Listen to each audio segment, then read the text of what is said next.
नमस्कार, मैं हूं धर्मेंद्र। आप देख रहे हैं ऑनलाइन न्यूज इंडिया।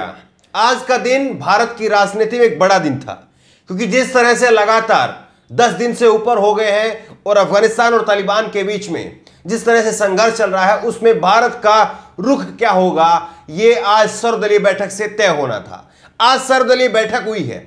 इस बैठक में क्या कुछ बातें हुई हैं, क्या कुछ बातें सरकार की तरफ से स्पष्ट की गई है, क्या कुछ बातें बाहर आई हैं, वो बताएंगे। और फिर उसके बाद में वो भी सवाल सामने रखेंगे जिन पर जवाब अभी तक नहीं आया है, जिन पर बात होनी चाहिए थी उन पर बात नहीं हुई है, वो भी आपको बताएंगे। इसलिए खबर जो है आज की महत्वपूर्ण खबर है, क्योंकि जिस तरह से लगातार हर कोई इस बात का इंतजार कर रहा था कि अफगानिस्तान और तालिबान को लेकर के भारत का रुख क्या रहेगा, भारत किस तरफ में जाएगा, भारत का स्टैंड क्या होगा, यह स्पष्ट होना चाहिए। और इसी को लेकर के आज सर्वदलीय बैठक हुई। सबसे पहले आपको बताते हैं बैठक में आज क्या कुछ हुआ है।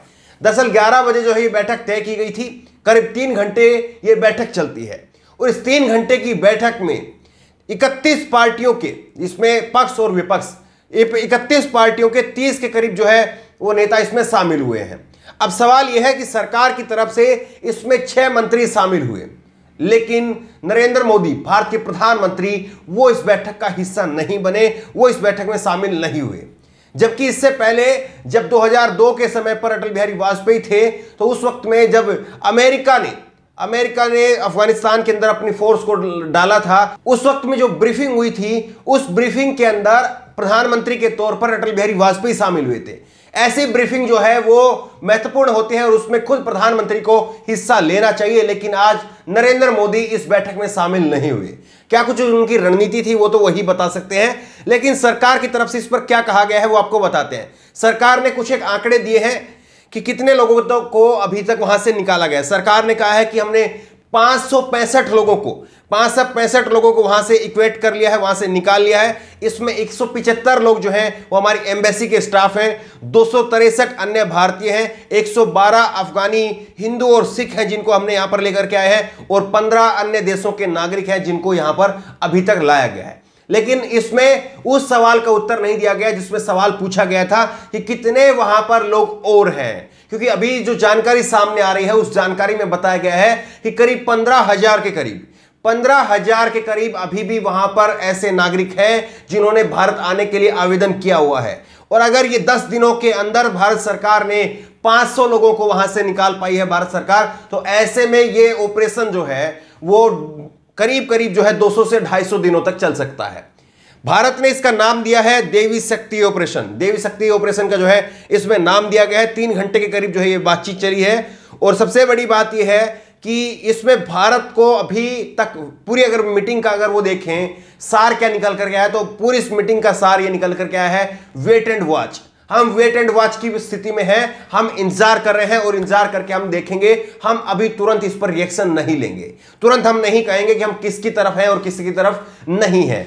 ये बातें जो है सरकार की तरफ से सामने बाद में रखी गई प्रेस ब्रीफिंग में कि मीटिंग में आज क्या कुछ हुआ है वो रखा गया। अब कुछ एक सवालों पर बात करते हैं कि आखिरकार जो है ये जो मीटिंग हुई थी, सर्वदलीय मीटिंग हुई थी, इनमें इन सवालों को जगह और मिलती, इन सवालों को उत्तर और दिया जाता तो शायद ज्यादा बेहतर होगा। पीएम ने बैठक क्यों नहीं ली, सबसे पहला सवाल जो है हमने पहले उठाया।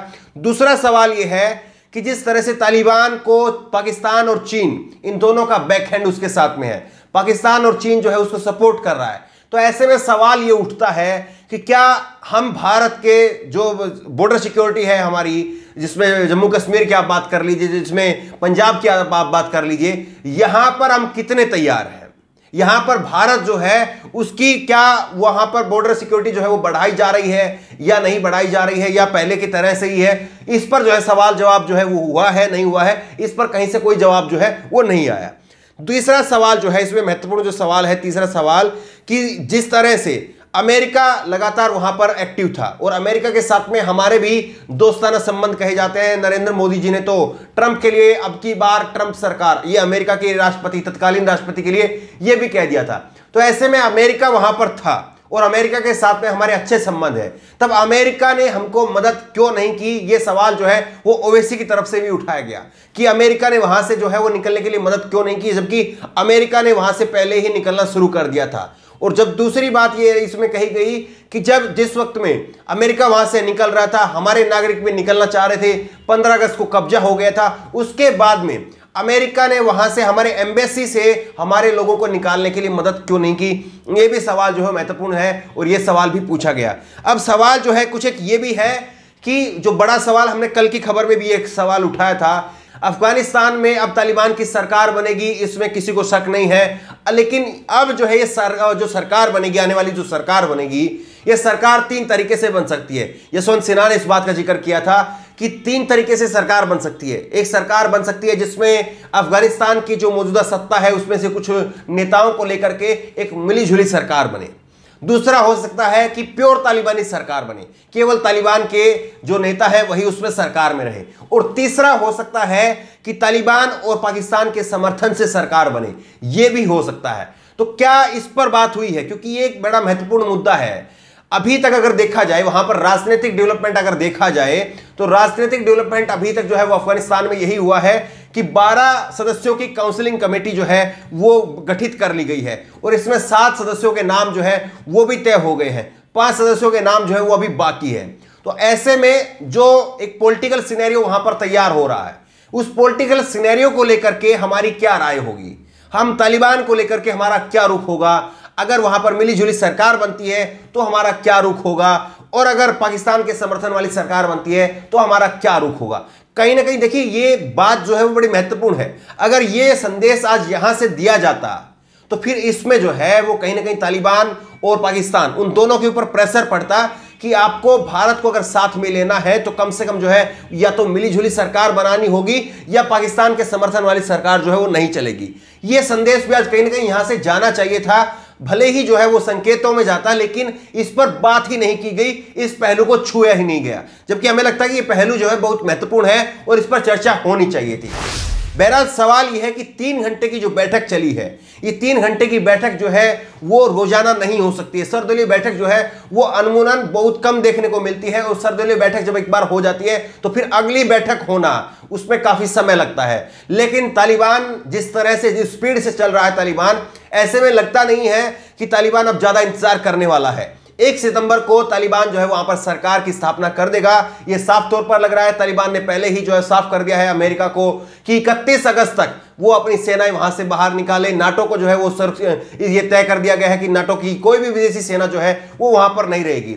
अब सवाल ये रहता है कि जिस तरह से काबुल एयरपोर्ट जो इस वक्त में अमेरिका के पास में है और अमेरिका उसको डील कर रहा है काबुल एयरपोर्ट को, तो अमेरिका वहां से निकल जाता है तो इसके बाद में भारतीय नागरिकों को वहां से कैसे निकाला जाएगा? जो भारतीय नागरिक वहां पर रह जाएंगे 31 अगस्त के बाद में, उनको कैसे निकाला जाएगा? इस मुद्दे पर भी बात होनी चाहिए थी। ये कुछ एक महत्वपूर्ण सवाल है, जो सवाल ये पूरे जो 3 घंटे की बैठक हुई उसके बाद में तमाम तरह की रिपोर्ट जो है मैंने पढ़ी है, उसके बाद में ये सवाल आपके सामने रखे हैं। इन सवालों का जवाब भी जो है सर्वदलीय बैठक में मिलना जरूरी था। अभी इन सवालों पर जो है भारत सरकार की तरफ से रुख अपना स्पष्ट नहीं किया गया है, लेकिन सर्वदलीय बैठक का स्वागत किया जाना चाहिए क्योंकि बड़ा मुद्दा है और अगर इसमें प्रधानमंत्री नरेंद्र मोदी भी शामिल होते तो निश्चित तौर पर कहीं ना कहीं इसका जो है वो एक अच्छा संदेश जाता। बहरहाल इस खबर को लेकर, इस वीडियो को लेकर और जिस तरह से अफगानिस्तान तालिबान के मुद्दे पर सर्वदलीय बैठक हुई है, इसको लेकर के आपकी राय क्या है? नीचे कमेंट बॉक्स में अपनी राय जरूर दें और इसी तरह की तमाम खबरों के लिए ऑनलाइन न्यूज़ इंडेक्स सब्सक्राइब करें, साथ में जो बेल आइकन घंटी उसको जरूर दबाएं ताकि जैसे वीडियो हम अपलोड करें उसकी नोटिफिकेशन आपको तुरंत मिल सके। धन्यवाद। इस खबर को अभी लाइक करें, शेयर करें, अभी चैनल को सब्सक्राइब करें और घंटी जरूर दबाएं।